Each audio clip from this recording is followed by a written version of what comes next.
No vídeo passado eu falei sobre como cuidar de uma planta recém-comprada, mas e agora com essa frente fria que veio com muito vento e tempo seco, será que apenas trocar de vaso ou substrato resolve? Sim, ajuda muito, mas resolve em partes. Com essa mudança de clima, trocar ela de lugar trazendo de um ambiente externo para um ambiente interno pode fazer toda a diferença. E não só com ela, que é nova na sua casa, mas as outras plantas de outras espécies mais delicadas que você também tenha. Elas vão gostar muito dessa ideia, pois não vão sofrer tanto com a mudança brusca de temperatura. Então vamos para o assunto do vídeo de hoje, que é como vencer o frio trazendo as suas plantas para um ambiente interno. A primeira preocupação que você precisa ter com a sua planta num ambiente interno é sobre a iluminação. Então você escolha locais próximos à janela ou qualquer outra entrada de luz. As mais indicadas são as folhagens, porque elas já são plantas naturalmente de ambientes com menos luminosidade e possuem um infinito de formas, tamanhos, texturas, cores. Nós temos vários exemplos hoje aí em alta, mostrando nas Urban Jungle que elas se dão muito bem dentro de casa. Mas se você não abrir mão de flores, um bom exemplo disso é o antúrio e o lírio da paz, que já estão bem populares para ser cultivados dentro de casa. Outro ponto importante é em relação às regas. Para você economizar nelas e também evitar o encharcamento, a dica é agrupar as suas plantas imitando a natureza. Não precisa plantar várias plantas dentro de um mesmo vaso, basta aproximá-las. Então você forma grupos com elas imitando a natureza. As plantas mais altas sempre colocadas atrás e as mais baixas na frente, para poder aproveitar bastante a luminosidade também. E elas juntas, formando essa composição, elas criam um microclima, que ajuda muito a manterem a umidade e a temperatura ideal entre elas.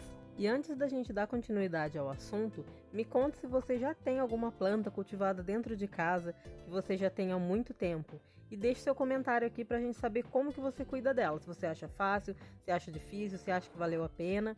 E se você estiver gostando desse vídeo, caso não seja ainda inscrito aqui no canal, se inscreva, curta, compartilhe esse vídeo com alguém que precisa saber como cuidar das suas plantas para não perder seus vasinhos no frio. E agora que você já sabe que as plantas que você vai tirar do ambiente externo e colocar no ambiente interno precisam de iluminação e que elas agrupadas conseguem criar um microclima melhor para escaparem do frio, aonde é que você vai colocar essas plantas? Qual será o melhor cômodo da sua casa para que elas fiquem?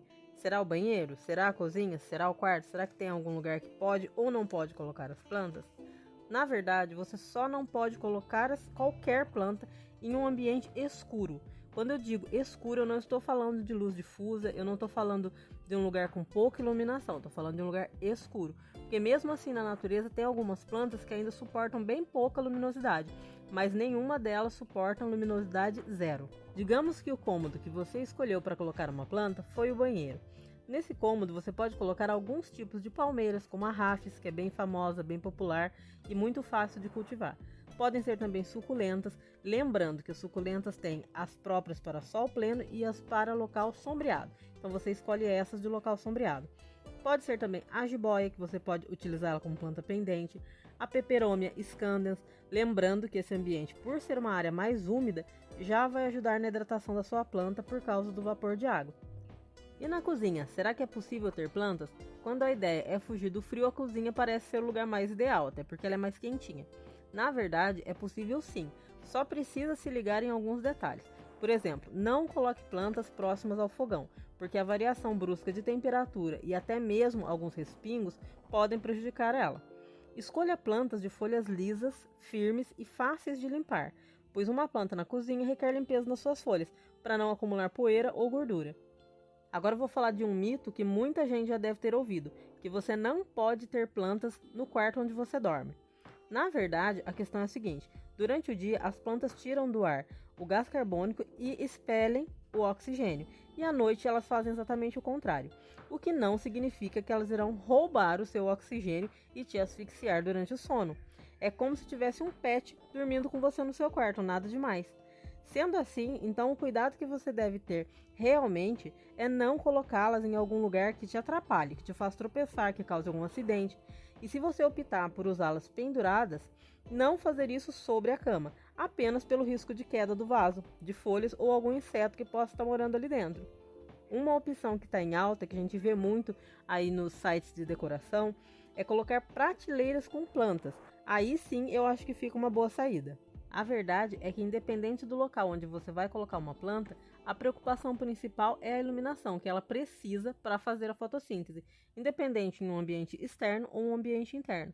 Mas tem 3 elementos que qualquer planta, em qualquer situação, você precisa levar em consideração, que é o ar-condicionado, crianças e pets. No caso do ar-condicionado, ele retira toda a umidade do ar. Logo, ele faz a sua planta desidratar mais rápido do que o normal. Então, não coloque os vasos muito próximos ao aparelho. Evite a exposição por longos períodos e, se possível, leve a planta para um ambiente externo ou abra janelas para a circulação do ar acontecer de forma natural. E faça tudo isso mesmo não descuidando das regas, mas nada de afogar a planta. Molhe o substrato apenas quando ele estiver seco. Quando se fala de pets, a gente já pensa nos cães e gatos, que são aqueles animais domésticos que todo mundo costuma ter em casa. As regras são praticamente as mesmas que valem para as crianças.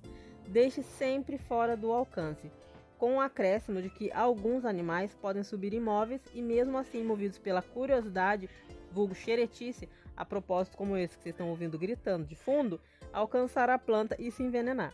Eu falo isso por experiência própria, porque aqui em casa, como eu tenho gatos, eu tenho cães também, mas os gatos são aqueles que costumam subir em tudo para dar uma boa xeretada, a possibilidade é muito grande deles morderem algum pedaço da planta.